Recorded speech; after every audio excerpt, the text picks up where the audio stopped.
Hi everyone. I tried to record this on my phone, but it ended up dying on me like midway through recording. Anyway, I'm gonna kind of record this video quick because the girls are back, as you guys can tell. Gotta get them fed, gotta get them, to bed. And I recorded this 2 times and it kept either kicking out or my phone died on me. So I'm just kind of gonna go, and talk about, in Korea what kind of entails when you're going through a divorce and you would go to like one of these visitation centers and what it's like, if anyone's wondering, just in general, not any like specific things about my specific visitation center. And everything today, was a blessing. It was a very good memory. It was a roller coaster, obviously of emotions at first, but I'll get to that later. But it was a very good memory, and I am very thankful for it. So basically, the lady or one of the teachers, child psychiatrist, or maybe they're just like a center teacher. I'm not quite sure. I don't quite remember. Anyway, I had, gone into the center. She's very kind. She, confronted, or not confronted me, she comforted me at the end of everything and told me to like keep coming and that these things take time, and she was very sweet. I can tell she cares a lot about the children involved. So I am very thankful to have someone like that, to go through these things with, I will say that. And I did like make the mistake of not thinking about the fact that we would be like sitting on play mats today, and I wore like those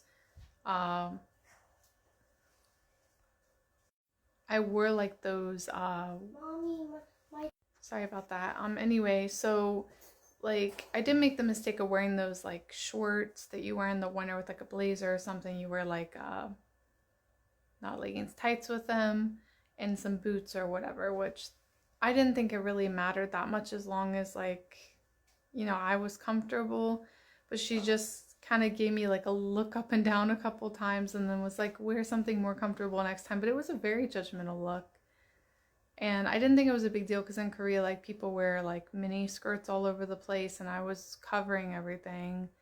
But I do realize it's cold outside and like older people tend to do that. So that, of course, though, made my anxiety a bit up at first, getting like looked up and down like that right away and judged on my outfit. So that was like so at first. That part's fine. That's not, relevant to anything.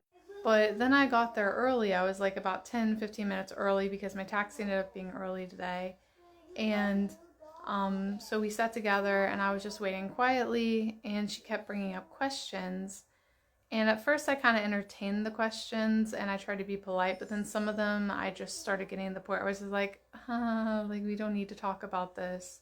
And what I mean by that is like, it came off very condescending with some of the questions, like, oh, it must be really hard, like it'll be really hard to take care of 3 kids, like how do you even plan to take care of 3 kids? And that could be looked at as looking out and making me think about things, but it really came off as like, whenever I come up with an idea like, oh, well, there's babysitters now, he's going to be going to daycare in January by the other party's choice anyway, like I can work soon, once court's over and I don't have to worry about getting fired to go to court.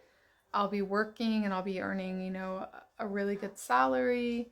And I said, a lot of moms do that. I just started giving examples. And then it was more digging and digging of like, basically, I felt like she was trying to make me feel defeated, like as if raising, 3 kids is just not possible for a mom, when I do feel it's very possible, especially in Korea where daycare is not expensive as the US. I kind of just replied with, women all over the world do it all the time. Like 2 to 3 kids is pretty standard for other countries. It might not be here, I don't know, but like a lot of women handle having 2 or 3 kids and, raising them. It doesn't mean it's not hard, but that's like a parent's responsibility after they have the children. And I stated that, and it was like just more digging and digging on. It almost felt like she was trying to make me feel like I wasn't cut out for taking care of 3 kids at first. And that might not have been her intentions, but I just didn't like the way that the questions were phrased and the kind of sarcasm behind them that I felt, or the condescending condescending tone of the questions and the statements. So I finally was kind of just like, we don't have to talk about this. And then I kind of went on to mention how, if parents really, care about their kids, they'll make whatever situation they can work, and how, a lot of other countries do co-parenting, and how with Gia and Yena's father, my daughter's father, while, the end of the marriage and after we had, divorced and we were co-parenting, I worked around whatever schedule he had for the kids' sake. Like if that meant working an evening till 3 p.m. or 3 a.m. in the morning and then going home, sleeping an hour and a half, 2 hours, waking up at 5 when they're dropped off to me, that's what I was doing. If that meant getting up at 2 a.m. to go into work at 4 a.m. and getting off by 12 so that they only had to be alone with the babysitter from like 9 o'clock in the morning when he left to go to work until like 12, 12:30, 1 o'clock max in the afternoon, I did whatever schedule my kids needed. So we go into that conversation. And I felt like I was just getting defeated no matter what I stated. And I felt like there was a lot of like, kind of like judgment as like a single mother. And that's probably not what she was trying to do, but I just didn't like the conversation. So I politely tried to change it and be like, oh, we don't have to do this. But other than that, the rest of the experience, although a roller coaster of emotions, was fine. And again, she might have not have meant it that way, but that's not the first thing I want to have as a conversation when I'm already nervous to meet my son after so many months, but what else are you going to talk about? So then, we're sitting there, it's kind of quiet. She's like, oh, maybe find some toys that he might like. And then all of a sudden I hear in the background the other teacher say, oh, the baby's here. And she goes out of the door and she shuts it for a couple minutes, probably like getting the baby ready and everything. This time his dad did have to be in the room together because it is the baby's first time and they didn't want, the baby to cry, because he did cry once or twice with both looking towards me or looking towards the teacher as well. But while I'm waiting on that time while they're like getting, my son ready to come in and visit, I just started automatically breaking down and crying. And it wasn't like a sad crying, it was like an overwhelmed, oh my gosh, it's been so long. I don't know how to feel like this. It felt unreal. The whole morning even going there felt like it wasn't real, that I was really about to see him. And I kind of just started shaking and getting a bit of anxiety, like when your body kind of shakes a bit. So then they bring him in, and obviously he's not the same baby that I saw last time I saw him. He's grown up so much. And that was kind of a huge shock. Even though I expected it, you don't expect how much their specific face is going to change. But he is the cutest, most gorgeous, most handsome, adorable baby ever. I have nothing else to say on that. It was good to see, that he's healthy, that he's okay. Because I'm not seeing photos of him for months and months and months.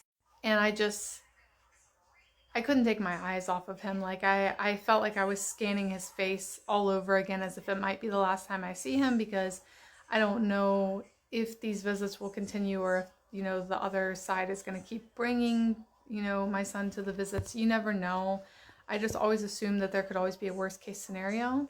So I felt like the whole time, like the whole half of the beginning of the whole meeting, rather than trying to interact, I was letting the caregiver do most of the interacting, like the teacher, and I was just scanning his face over and over again in shock and trying to just stare at him, because I knew I wasn't going to get a photo. I knew I wasn't going to get anything tangible to take home and remember today. So I just wanted to remember his face, if anything. So then like the teacher is kind of trying to bring toys to him, and he's just kind of like, turning around with big eyes like, oh. He looks a lot like me, I will say. I mean, he obviously looks like both parents, but I was like, oh well, he's definitely my son. So that was nice to see that there's some resemblance there of what I look like as a baby. But anyway, she's trying to interact with him, and I stayed pretty far away for a while because I was just so afraid. I could tell he didn't recognize me. It's been a while. And then after the first half hour, like 25 minutes, I finally started getting closer and closer and trying to like hand him toys and interact.